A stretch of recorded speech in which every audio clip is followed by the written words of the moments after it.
Good morning. Hello. It's me. It's me, Aziza. Gourmet pens. That was supposed to be like, it's me, it's Mario, you know? I think maybe I should try doing these silent so I'm not allowed to speak. Anyways, hello everyone. Welcome to Learning Letters, where we are doing letter G. Very exciting because the letter G is, look at this. The letter G has so much potential. There's so much going on. So, just as the usual disclaimer, I am not a formal calligrapher. I'm just teaching you my fun lettering styles. And I say styles because obviously this is not formal calligraphy. Okay, let's get cracking because I want to do my favorite letter, which is, well, not favorite letter, favorite style of letter, which is the Old English style. So it looks really complicated, but it's actually not too bad once you get cracking on it. Hello, good evening. Good evening in your neck of the woods. Okay, so the first thing, the funny thing about this is we've already done the E, O, and C, which all start the same. So we just start with so, and if we want to do an O, we would bring it around, and an E would be an E, etc. Okay, so we're just going to continue the construct, as it were.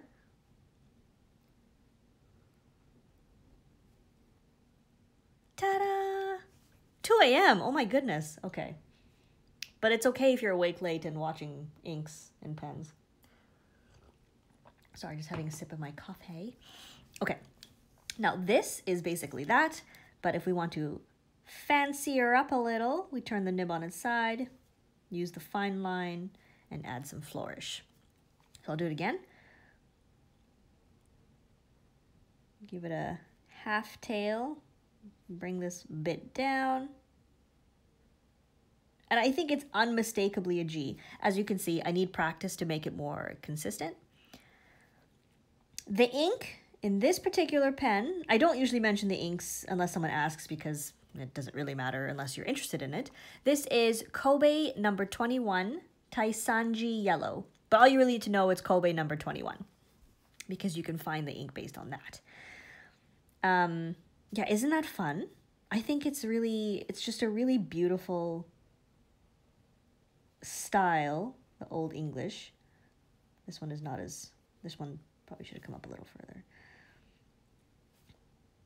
There we go. Super fun. It is a nice bright color, but I really like this one because it's still very legible, but it shows so much shading.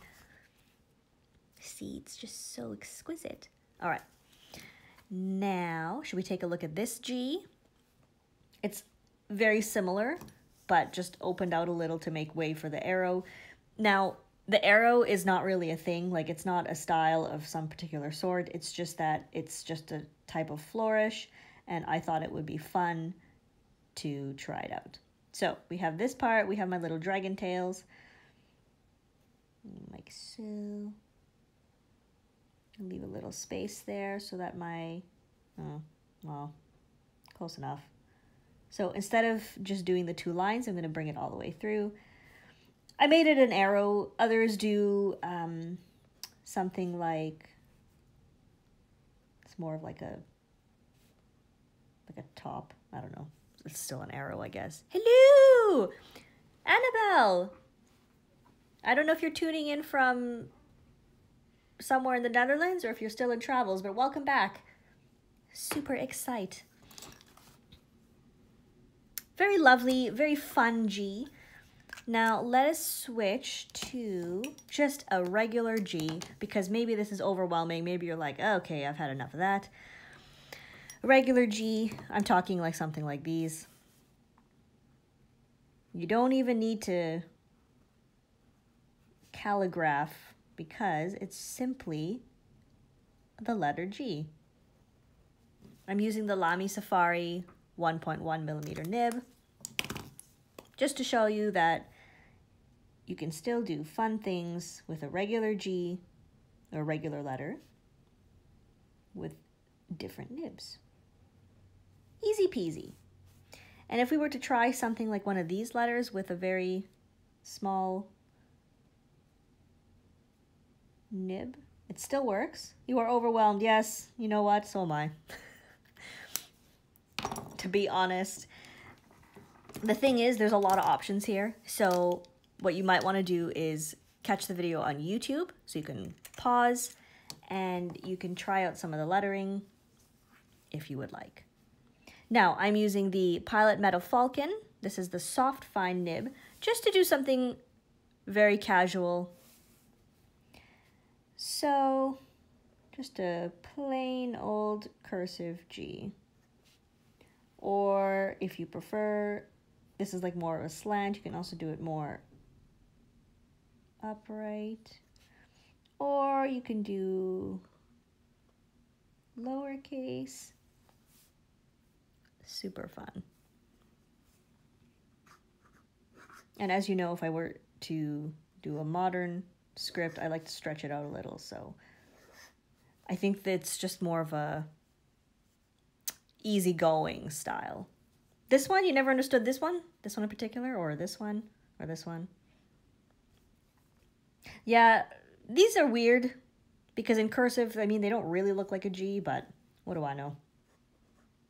Actually, not a whole lot. In case you're curious, the ink is Bungbox Dandyism.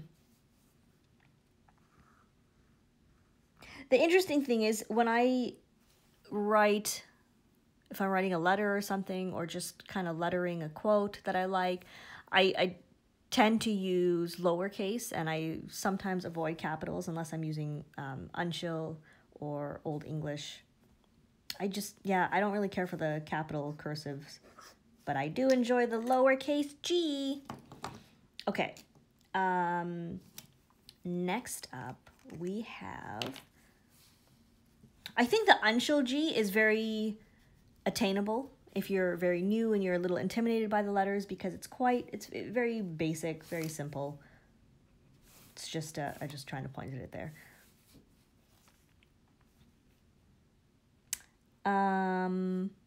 Oh yes, sorry, my brain fell asleep there. I haven't had breakfast yet. Okay, so that should probably been a little bigger curve.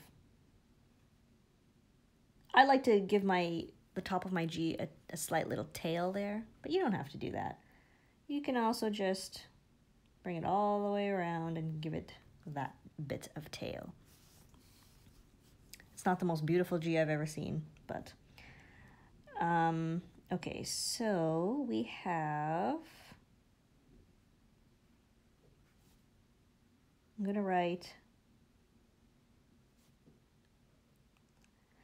I'm writing Hague only because we've used these three letters, but just to show, like, in a word, the G looks less plain than it does right here, just because it suits the style, obviously. So I think it's kind of cute. And again, as I said, the G is quite accessible even if you're very new and intimidated by lettering, because it's just, what is this? 1, 2, and in my case I add 3, but you don't have to do that. So you can even just make it 2 strokes and you've got a G. Easy peasy! I have faith in you. Okay, and then if you were to do the foundational, okay, so aside from the Old English style, the foundational is one of my favorites because I think it's absolutely beautiful. I think this one is more accurate. This one is more flourished. So let's do this one first, and then we'll go over to the prettier version. And if you're wondering, yes, I do need to re-ink my Pilot Parallel, the 6mm, but I have not done so yet, as you can see, because it is not here. Okay, enough of my chit-chat. Let's do the foundational. The foundational is very round, and that's the idea of it. So we've got the top part, give it a little back tail, and then go like so, and then like that. It's actually quite easy, and with the shading, you can actually see the structure of the letter very easily here. But I think it's so beautiful. Like, this letter just comes out so nicely. Oh, I just want to write G's. I probably should have made that bigger, sorry. I just want to write G's all day long. G. It's such an elegant letter, especially in this in the foundational. Like, I think it's really nice. So what I do sometimes is I kind of play on an Uncial design there, because instead of having a super round letter, I give it a bit of an oval, put the tail up here, and then I continue in the same manner. So excited. Yes! G for gourmet! That's me! Oh, we've done O. So I can do the O. And then gourmet. So it's really nice. Let's just take a quick peek at it a little bit closer. I do think it's quite lovely. And it, like for me, when I first started, I thought the G was really complicated. Like, I remember looking at this for the first time thinking I would never be able to do that. And just doing it with breaking down steps and then practicing a lot, it's become a lot easier. And I'm still not, like, it's still not completely consistent. Of course, I'm not 100% focused on it, but it's still perfectly legible and very exciting. Super exciting. Yes, hag. And just the modern stuff, which is easy because you just kind of do your own thing, make it up. Now, we could do a couple other Gs that are not really particularly scripty, but let me just show you what I mean. So the top part is kind of a gothic bastardized thing, and then the bottom is basically this. So I just kind of mix things sometimes. You think you can never do it, but the foundational script is achievable. Yes, well, you probably can do it, but if you want to start with something, this one is pretty straightforward, and so is the Uncial, especially because of the shape of the nib. It really lends itself to this kind of writing, so it just makes it a little more, what's the word? Like, it just comes together a little easier, which I think is nice. Okay, so this is, yeah, this is just something I do, like, I just kind of made it up, sorry. But this is what, oh, that was a horrible letter. This is what happens is I blend styles and I destroy the calligraphy world and make people angry because I'm doing all sorts of random things. And you know what? I really like it. So that's just too bad. In it. Oh, sorry. This one's drawing out a bit, sorry. And you don't have to use the parallel for the Uncial or foundational, just making sure I'm on screen here. You can just use something stubby like this Sailor Music nib.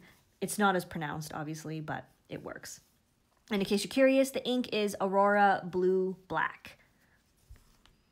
Very nice blue black. I'm not usually into blue blacks, but if I were to use one, this is one that I typically use. Although I think I actually used up the remainder in this pen. So, G, G, gee whiz. I'm sorry. That was horrible. Okay, anyway, I don't want to overwhelm you completely with all of this blabber, but let me just quickly... I saw Annabelle's suggestion here to write Google. So let's do that. Because we have done G, O, O, M, E. That was fun. It's... Once you get the hang of it, the Pilot Parallels are just killer pens. And I know I rave about them all the time, but they're so worth it. You just keep your angle consistent and just keep practicing and you'll be a pro before you know it. Or if not a pro, you know, your letters will be legible. Okay, that's all. Gonna wrap it up here because I don't want to bore the pants off you and you probably have to get back to work and life. So thank you all so much for joining. So I'm not sitting here talking to myself and drawing letters all by myself. I appreciate it. I hope you have a wonderful weekend and we will see you next week for Inkspiration. Bye-bye.